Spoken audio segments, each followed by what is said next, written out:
प्रकाश जी को बड़ी जोर की भूख लग रही थी। अंदर पोता पोती सभी खाना खा रहे थे। बहू को कई बार आवाज लगाने के बाद भी वो खाना लेकर नहीं आई। 1 घंटा होने को आया। सुबह से 4 बिस्कुट चाय पिए बैठे हैं खाट पर प्रकाश जी। कई टिक्की वाला, समोसे वाला और भी खाने पीने की ठेल लेकर आदमी गुजर गए सामने से।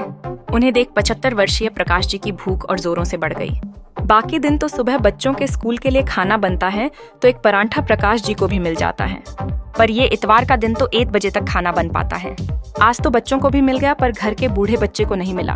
बेचारे सुबह भोर में ही नहाकर ठाकुर जी को नहलाकर खाने की राह देखते रहते हैं। प्रकाश जी पर जब भूख बर्दाश्त न हुई तो खुद ही खाट से उठे, रसोई घर में खांसते हुए गए।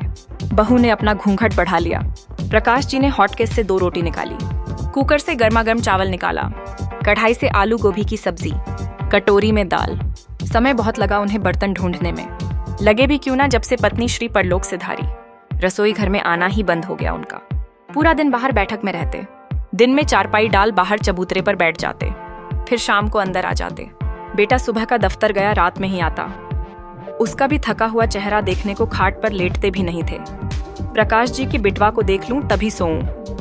ऊपर से उनका बिटवा बच्चों के लिए कुछ ना कुछ लाता तो अपने पिताजी को भी एक पीस निकालकर जरूर देकर जाता, चाहे वो एक टॉफी ही क्यों ना हो। प्रकाश जी बड़े मन से खा बेटे से आराम करने का बोल लेट जाते अपनी खाट पर। पिता को बिना दांतों के टॉफी चबाता हुआ देख बेटे को वो एक बच्चे समान लगते। सही भी तो है, बच्चा बूढ़ा एक समान होता है। बहू भी खाना पानी उन्हें खाट पर दे जाती।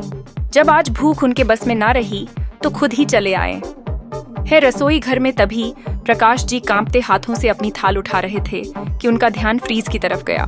थाली को स्लिप पर रख उन्होंने फ्रीज खोला। उसमें दही रखा देख उनकी जीभ मचल गई। छोटी सी कटोरी ले उन्होंने 2 चमचा दही डाला। बहू दही रहता है तो मुझसे मना क्यों कर देती हैं कि पिताजी नहीं हैं? ला थोड़ा बूरा डाल दे, मुझे ना दिख रहा। बहू ने बिना कुछ बोले 2 चम्मच बूरा डाल दिया कटोरी में। इतने से क्या होगा, 1 और चम्मच डाल। भाई बिटवा ने मना कर रखा है सर्दी में दही देने को पिताजी को। उन्हें बहुत जल्दी जुकाम जो जकड़ लेता है, फिर दवाई खाते रहते हैं पूरे जाड़े। प्रकाश जी बाहर अपनी थाल लेकर अपनी खाट पर आ गए। ठाकुर जी को याद कर भोजन शुरू किया उन्होंने। आज तो बहू 56 भोग समान लाग रही रोटी मन प्रसन्न हो गया। दही के साथ द्वार के पीछे खड़ी बहू मन ही मन सोची, खाना तो रोज सा ही बना है पिताजी, पर आज बच्चे जिद कर गए खाने की। पैर पटकने लगे तो पहले उन्हें लगा दिया।